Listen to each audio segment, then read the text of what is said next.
Sure. To watch our email that we'll get further instructions through email. What are those further instructions so we can understand what we may also need to prepare? I noticed there wasn't any budget component, so I wasn't sure if we need to have a budget prepared for response. Yeah, great question. I'm going to give you a quick visual.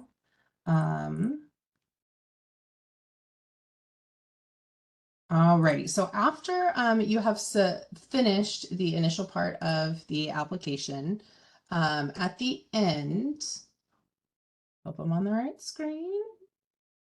Holler at me, somebody, if I'm not, but I think you see the end of the application. And it says you're about to submit your application, but you're not quite done yet. Expect to see an email. Here is a copy of the email, and it says, once you've submitted your application, you'll be given 2 different forms. They'll be exposed to you in your submittable account.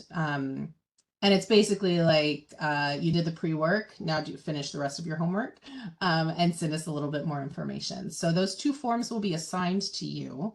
And those 2 forms collect information about your site and about the classroom that you're applying for, or the multiple sites and the multiple classrooms. So to be completely frank, there's not a whole lot of like question preparation for those 2 forms, but rather information gathering about numbers, about teacher qualifications. So I'll give you a quick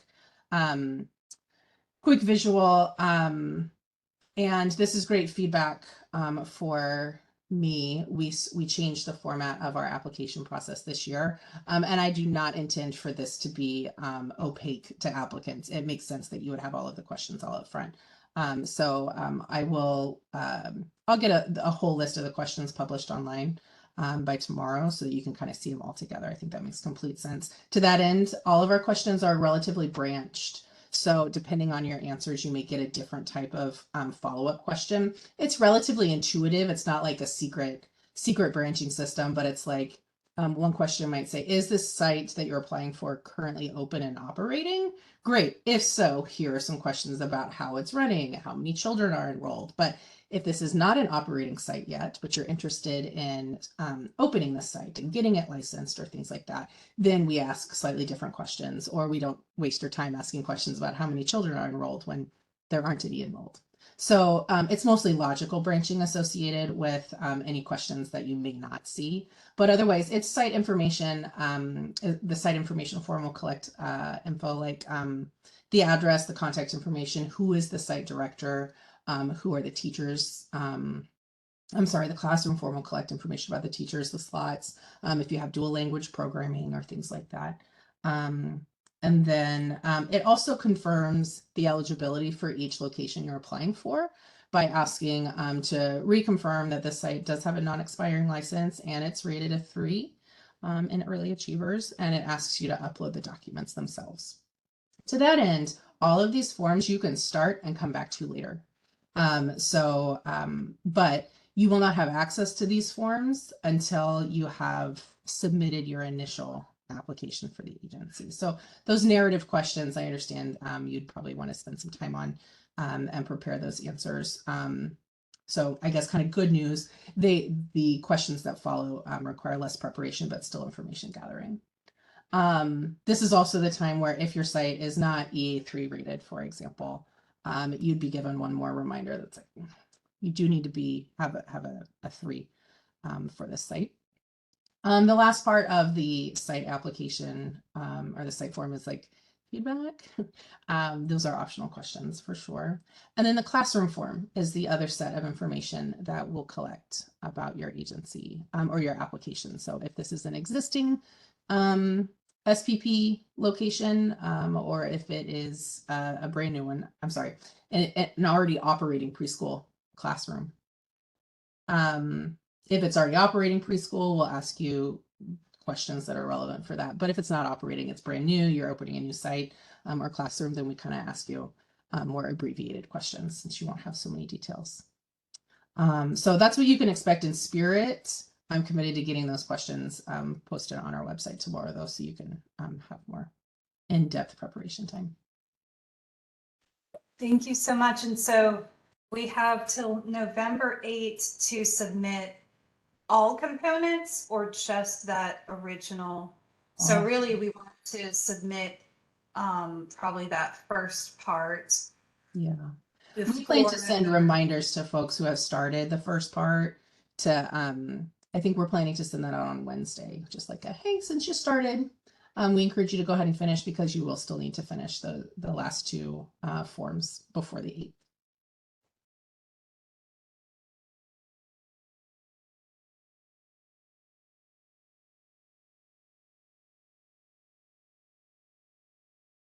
Great questions. Thank you.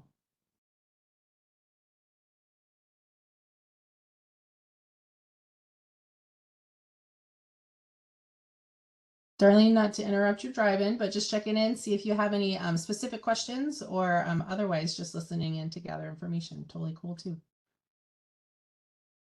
I don't have any questions right now. Okay. I do like the new process though.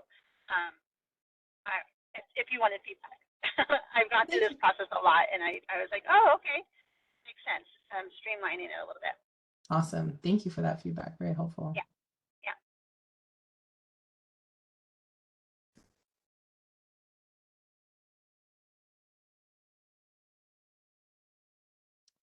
Right.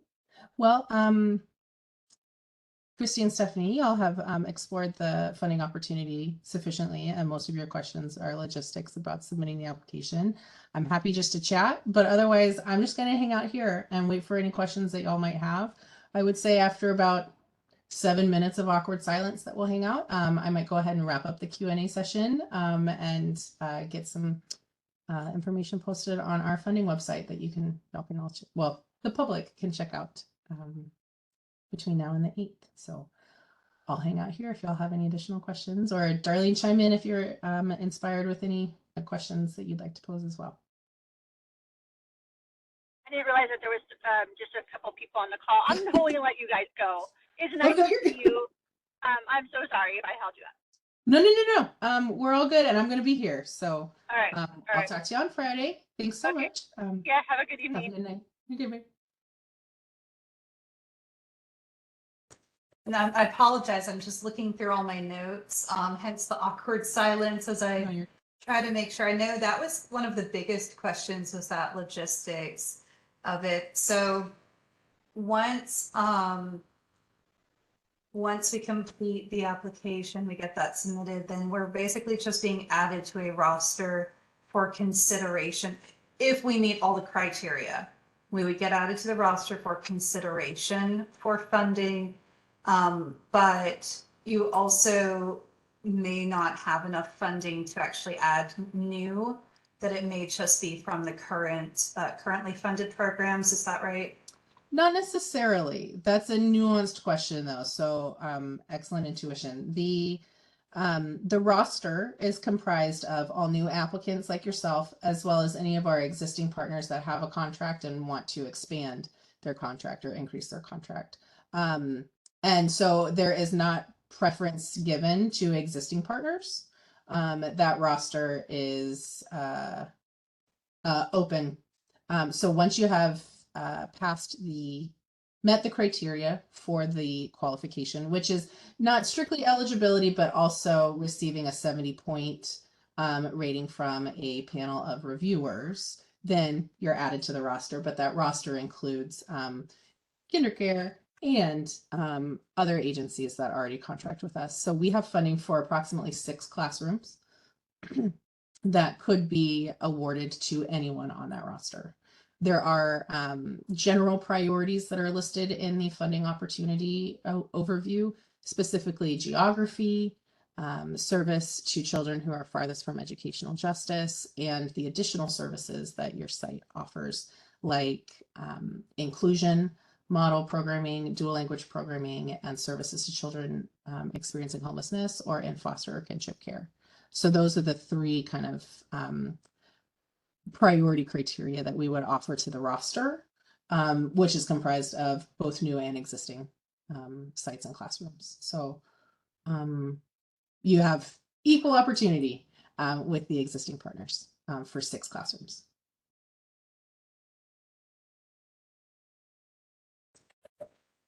Thank you. Thank you for that. And I'm just looking through. I had a question too on, so in the RFP, it stated basically that there's the SPP has the right to make updates to the requests of kind of the reporting and information required. But we wanted to just understand a bit more about what's the reporting going to be to make sure that we can meet what all types of reporting are needed. To be clear, as program participants or as part of the application process? As program participants, so I know it mentioned tracking and reporting attendance, using the CHIPS database for to enter data into CHIPS. Yeah. That there's also external evaluators used to assess the program performance at the classroom and individual child level.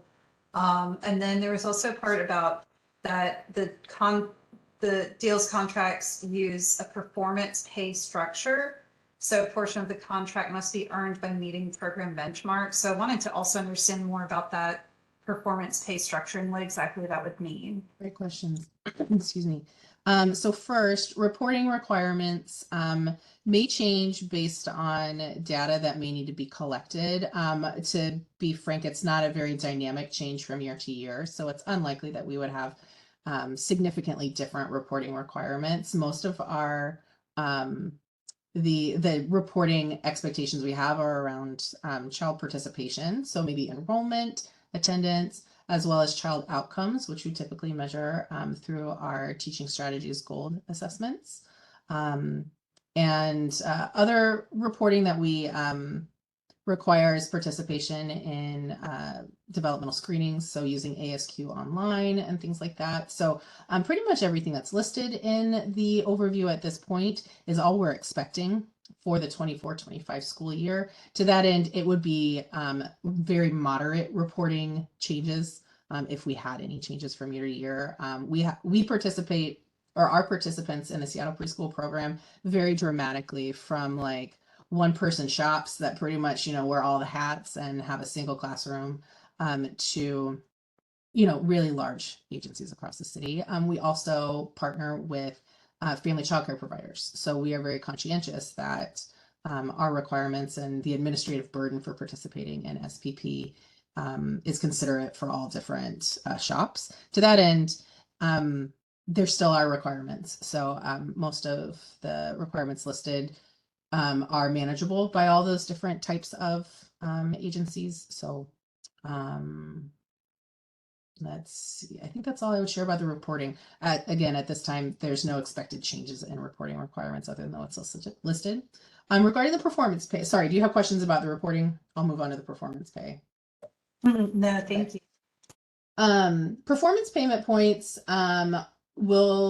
so 15% of the contract total is withheld for performance payment. That is unlikely to change, though it technically could. We haven't changed it in many years. And within that 15%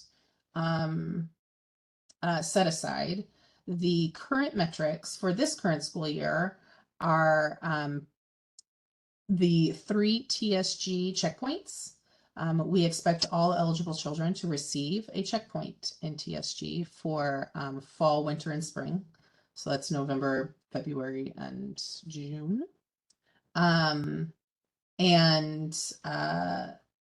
So that's 3 performance payment points. We have 1 performance payment point regarding inter-rater reliability in TSG, so ensuring that all educators who will be administering TSG or in the classroom 50% of the time or more be inter-rater reliable on our TSG assessments. And so that is due either within 6 months of hiring of the educator or by March 31st, whichever is later. And then the last performance payment point is a deliverable. And this year we are doing a class assessment for every classroom that we contract with. Class has been an assessment at the classroom level. that we have used a little bit differently from year to year. And so this is the first year that we are hoping to do a class assessment for we will be offering a class assessment on every classroom for all of our partners this year. And that will be a paid deliverable by each classroom. We expect that to still be the case next year. There are opportunities for us to change the performance payment metrics from year to year. You could imagine that outcomes may be a performance payment point in the future, whether that be class assessment outcomes or student outcomes or other process related metrics. So those do tend to change probably about every 2 years or so. It's not methodical necessarily, but rather responsive to the priorities of the program and what our providers and our community are experiencing.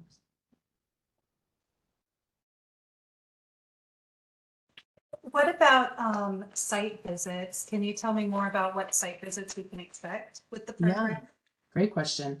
Site visits are primarily relational, but also monitoring based. So you will be partnered with an early education specialist who functions as your contract monitor.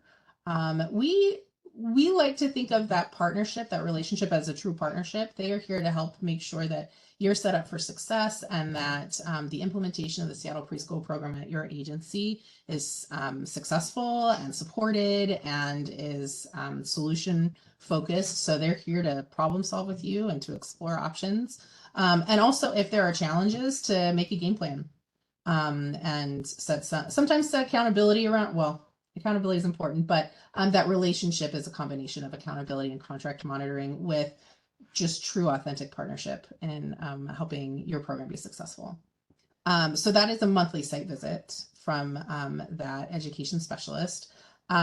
Virtual visits can be, accommodated from time to time, but often for in-person visits, it's also an opportunity to continue to build a relationship and get to know the site and the classroom and the educators. To that end, education specialists do not spend meaningful time inside the classroom. They are primarily partnering with the director or supervisor of the teachers to ensure their needs are met and problems are proactively anticipated. Other site visits that you might expect are going to be from your early learning coach. So DEAL will assign a coach to your site, and their primary responsibility is to support your educators.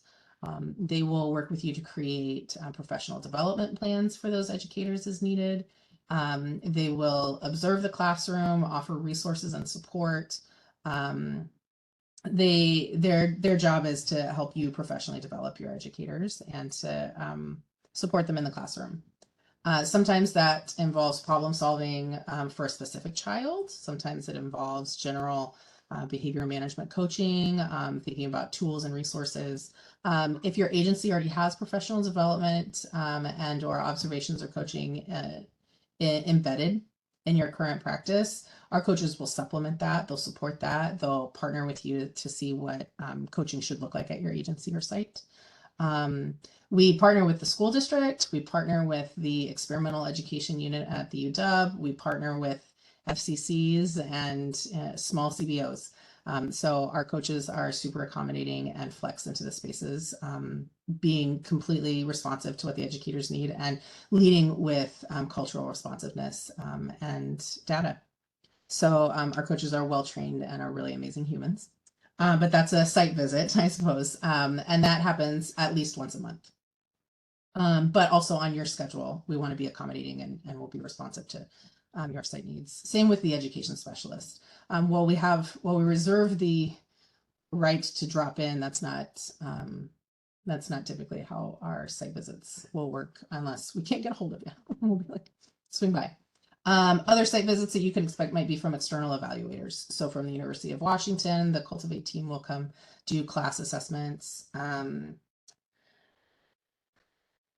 That is likely or describes almost all of the site visits that you could expect. There are optional site visits, like if the mayor wants to do a little press release kicking off the new application year, or other media opportunities, or our levy oversight committee is very much interested in what happens in classrooms and how levy funds are spent to support the community. So we coordinate and facilitate site visits like that, but those are more kind of situational and event focused.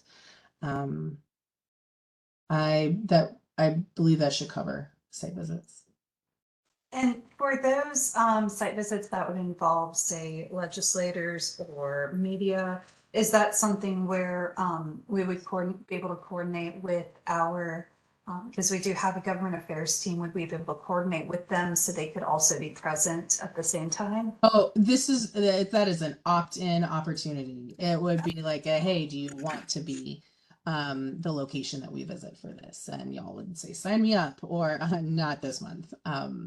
And I would say there's probably 3 to 4 opportunities throughout each school year for something like that. So I wouldn't say that's a particularly common site visit, but yeah, it is very much optional, and however y'all want it to go is generally how we would be responsive. So we could play that by ear. And then when it comes to we had a few questions around billing and tuition. So I saw that the tuition basically gets charged to, the families are paying tuition to SPP, and then that kind of gets paid out to the centers or to the contract subawardees. Can you just tell me a bit more about how that works? And then does it mean that a center could not also charge for RAP care, or how would that work? Great question. That's exactly all of that. Families will, to be determined eligible, a family must submit information for their household regarding address, income, and age for the child. That goes through the city. That goes through DEAL. DEAL has an enrollment team that will review those documents and confirm eligibility for that child. Using the income documentation, we will determine a family's state median income, SMI. We used to use FPL. We're following Working Connections and that shift to SMI. The determination of SMI will dictate how much tuition a family will owe for the 6-hour SPP program. The family should expect to receive a bill from the city every month for their monthly tuition amount, September and June included. So we distribute the annual amount over 10 months equally, even though we know September and June are short months for many classrooms. That family will pay DEAL directly for their 6 hours of care if they participate in before and after SPP, or in other words, a 10-hour school day. Then the agency can and should charge the family directly for their approximately 3 to 4 hours of extended care beyond that 6 hours. That's the family experience. So the family will receive a second bill from, in this case, KinderCare. SPP will ask that agencies set a child care rate that's reflective of not a 10-hour preschool day, because KinderCare, the agency, will receive approximately $12,000 annually for each child. So that slot pay will come through your contract, and we will pay you on a monthly basis, or you'll invoice on a monthly basis. And we have prompt pay based on that invoice submission. So the combination of your contract payment plus the family's contribution to their wraparound care would be the complete picture of each child's payment for their preschool services. And you said, so you asked that providers set that rate for RAP care consistent with what the slot payment is? No, you may set that rate. We will not regulate it, but we ask that you have a rate that is reflective of a 3 to 4 hour preschool rate, whatever that would mean for you. If you charge $1,200 right now for a 10-hour day, please do not continue to charge families a $1,200 charge for a 4-hour day. They will already be paying $900 in tuition to the city. So those are just examples, but we just encourage you to be considerate of what you're actually charging the family for, because the 6-hour school day is intended to come from our contract payment. That makes perfect sense. Christy, do you have any questions on the tuition end? No, I do have some questions about the billing though. So what does that look like? So for example, if we have 10 children that we're slotted for and for whatever reason, 8 attend for that month, is our payment then reduced to reflect that? Is it we have 10 spots available, so we were paid for 10 spots? Yeah, we will contract for the whole classroom. So we will be contracting for all 20 of your licensed slots, unless you're at 10 license, 10, your capacity is 10 children. And we will pay for 10 children. There are unique circumstances where that may not be the case. It is almost never the case though. So we will almost always, pretty much always, pay the full contract amount every month, regardless of how many children are enrolled. If you're dramatically under enrolled, that's definitely going to be something that your enrollment coordinator and your education specialist will support you in to ensure that we can help you get fully enrolled, and you've got the support that you need to be fully enrolled, because we're going to keep paying for all 10 or 20 slots even if children are not enrolled in them. That's also why we are, or one reason that we are very interested in attendance is to ensure that we're supporting families who can't attend regularly. We want to make sure that they're getting their needs met and are encouraged to attend regularly. So it's definitely a communal effort to help make sure that while we will continue paying for all 20 slots, we also want to help ensure that those 20 spots are serving children as frequently as possible. And so that's your billing. You will invoice us every month on the 10th approximately of each month. We have a 30-day prompt pay commitment. We do have year-end accounting limitations, I guess, in December and January. But otherwise, you can expect consistent invoicing from month to month. And families will receive a bill directly from the city via email for their portion of tuition, if that was part of your billing question. Okay. Thank you. Are there like requirements for spending in the classroom for like educational supplies and just do things? Is there like an amount that has to be spent? Nope. We give you a specific amount. In fact, for our brand new classrooms, we give approximately $23,000 for you to set up your classroom. If it has never operated preschool, if it has operated preschool, but it is not operating SPP, this is on the rate sheet, which is included as an appendix in the overview, but I want to say it's approximately $6,000 or $9,000 that we will give for you to kind of beef up your classroom, get what you need to really make your classroom run to the quality standard that we expect. The quality standard we expect is articulated as high quality environmental standards in either high scope or creative curriculum, whichever curriculum your agency uses or will use within SPP. So just as a point of reference, if that's helpful for you, as long as your classroom operates with that level of quality, we would have no business really in how you're spending those funds, as long as your classroom meets those quality standards on a regular basis. Okay, so there's no reporting back on. There is, we will ask, like, what generally do you spend money on, but you do not need to submit documentation for any of that. Okay.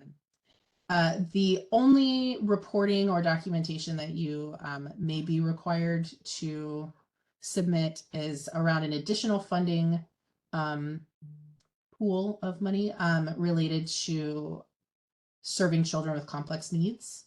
When you've got kind of an extenuating circumstance and you need additional funds to meet a child's needs that can't be met under your existing contract structure or funds, there may be opportunities to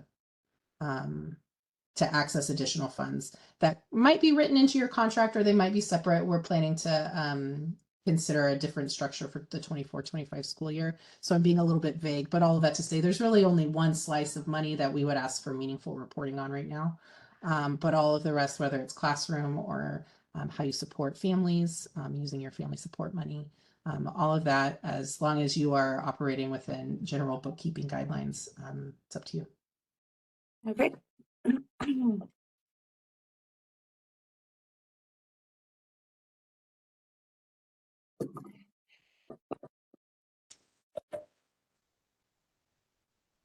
I know there was another question. I'm sorry.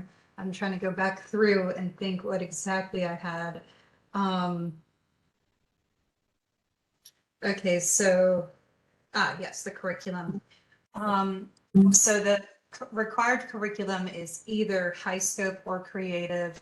I know KinderCare has its own proprietary curriculum that we have submitted and received approval for in several states. I'm not sure if we have in Washington or not. Is there a structure to do that, or is it really just only these two? Because I know that our curriculum, we, in addition to submitting it for approval in several states, we also have a team that we have our National Service Center that also helps with implementation for teachers. So it makes sure that they have the education, professional development they need for implementation. We have materials that are coded that are reviewed and approved, meeting health and safety requirements specific to also supporting that curriculum. And then we also even have like an inclusion services team that helps with trying to make accommodations for that curriculum. So would that be something that could potentially be considered, or is it just we have to adopt either one of those curriculum? Are you rated a 4 or higher in early achievers? I have to check. We have 4 different centers in Seattle. So I have to check with what our rating is Okay. at the centers. Waivers for curriculum, aside from high scope and creative curriculum, may be granted, provided the site is rated EA4 or higher, which demonstrates that clearly what you've got going on is working. So that's kind of the lens through which the waiver was established. We also have kind of a there are a couple of other kind of stipulations or conversations we would probably have around granting that waiver. And thank you, Leilani.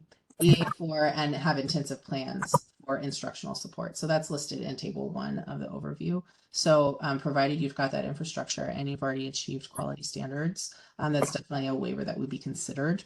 And we would be probably requesting follow-up along with your application after you submitted it, just to better understand what you've already got in place before approving that waiver and then approving funding for SPP.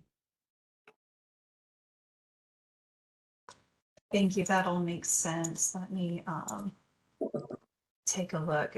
Okay, and so Christy said we do not at those centers. Okay. So we would have to adopt the curriculum unless we need. Well, if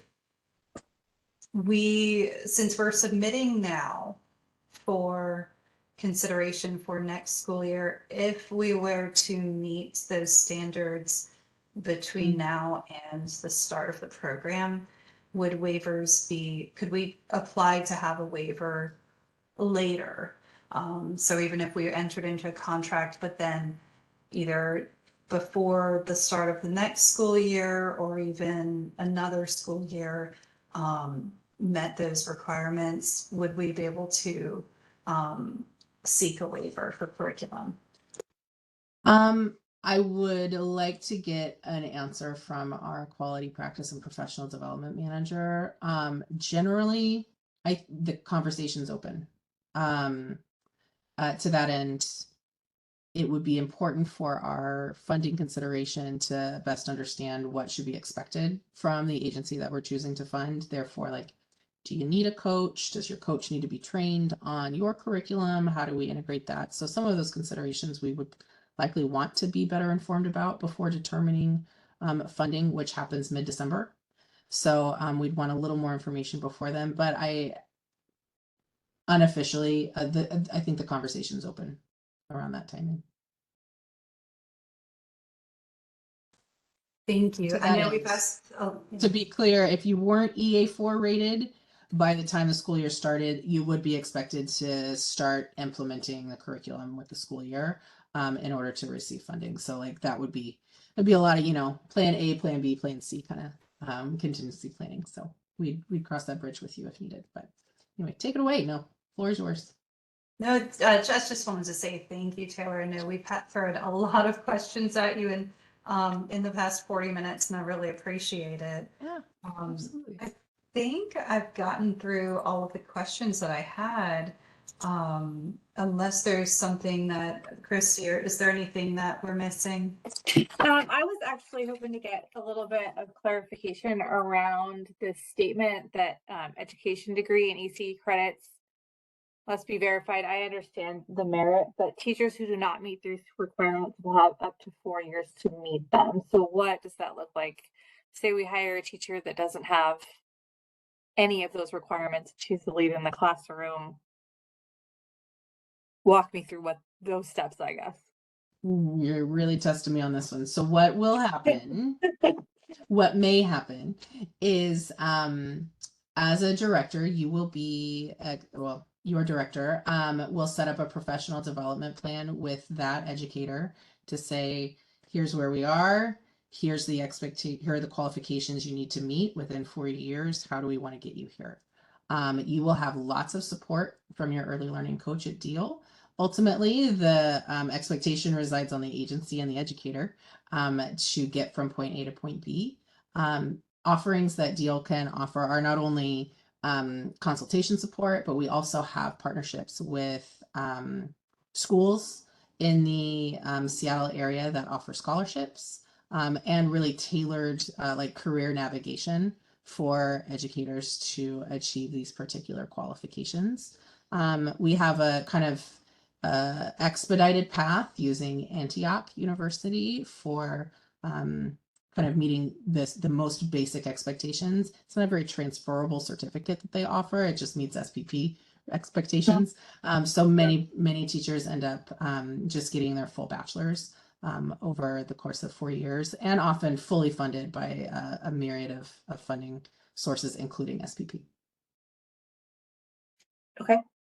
I think that's one of the Senate director's their concern is either getting a teacher that has those qualifications or how to get them there. So yeah, it's not a conversation we like to have, to say, so it's been 4 years and you haven't made any progress. Can you move that very experienced and well-trained and prepared teacher out of your SPP classroom?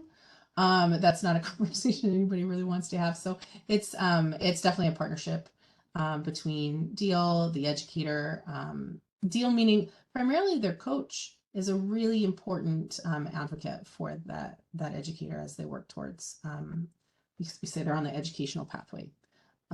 So between the funding and the support ongoing from Deal and the agency, it would need to be a three-part effort to get to that fourth year of meeting those expectations. yes, that would be a tough conversation. And so the site director must meet lead teacher qualifications. I don't see like a disclaimer on that. They have to have that just to begin with, correct? Thank you for asking that, and I love that Leilani is listening. Can you field that one? Do site directors also have a 4-year window to achieve lead teacher qualifications, or are they expected just to have them to begin with?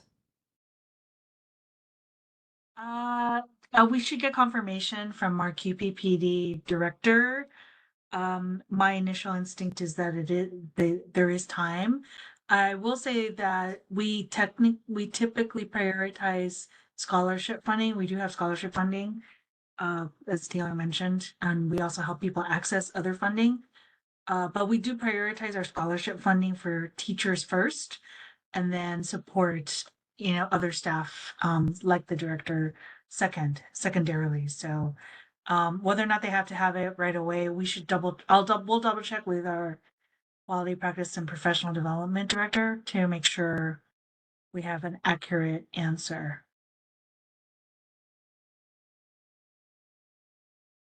Okay. Thank you. Yeah, workforce is definitely one of those tougher situations. It's the reason why we intentionally have resources and funding to help with some of that. Yes, I know the Seattle centers are really struggling right now. Yeah.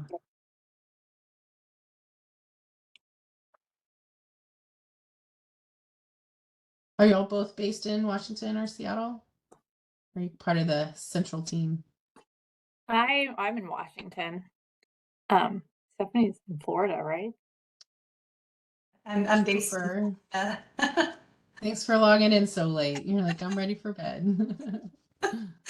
It's okay. My cat has yelled at me a couple times, but that's why I keep muting myself. Like, no, you can't hear him. That's funny. That's funny. Can you talk a little bit more about family support? Yeah, I could talk about like, that. Go I know ahead. that some preschool programs have like teachers going into family homes and it's very extensive. Is it to that level, or is it more like offering parenting classes at the center in the evenings? What does that Family look like? support is up to you. We expect you to support families and meet their needs and create engagement opportunities. But while we will be thought partners with you, we mostly just fund and ask you what you did. But we want you to be responsive to what your families need and kind of meet them where they're at. So we don't have specific program expectations other than the implementation of the Seattle Preschool Program, which involves supporting families, but there's not a specific list Okay. or qualifications to meet. But families will have, it is very likely that families will have some level of engagement with our deal staff during an enrollment period. It's something to consider that if you are an agency that is primarily private pay, families just enroll, meaning you are not a Head Start or ECAP, our state funded preschool contractor, then it's very likely that we will ask that your enrollment slots be enrolled through our centralized application process for the general Seattle public.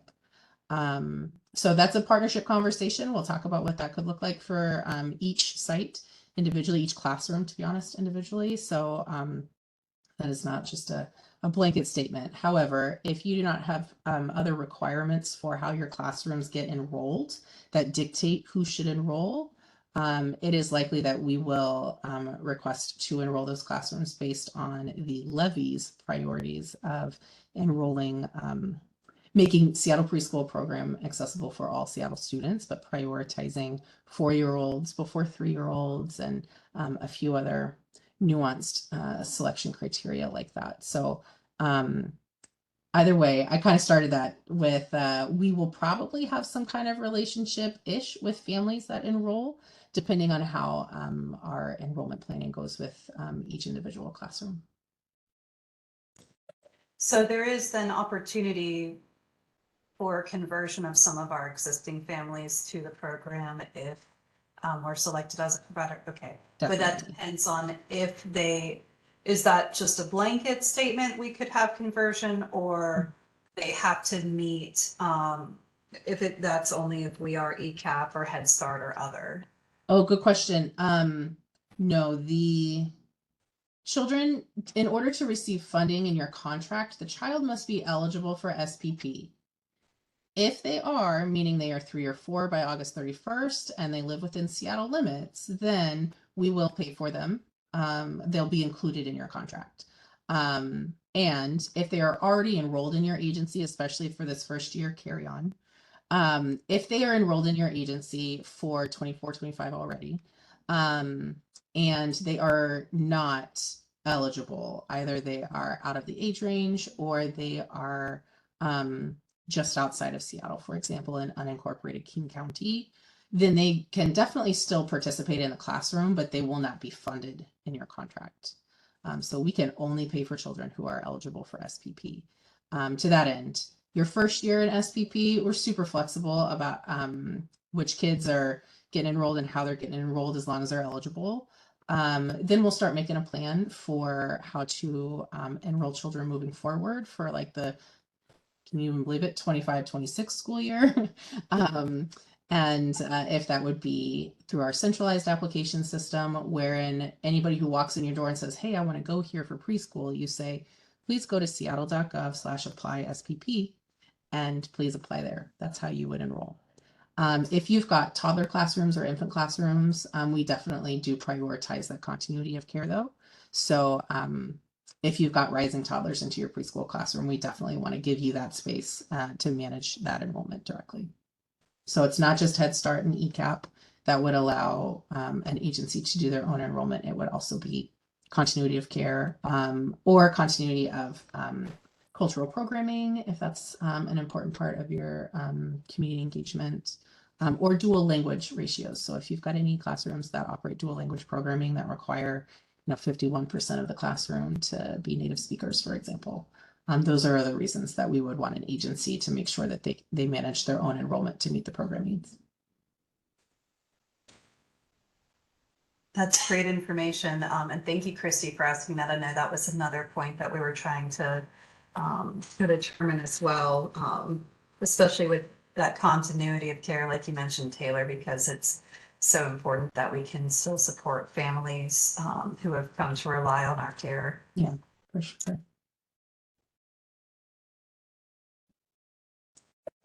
Christy, did you have any other questions? No, I've got 4 pages of notes, and I think I don't have any more. You got a page more than me.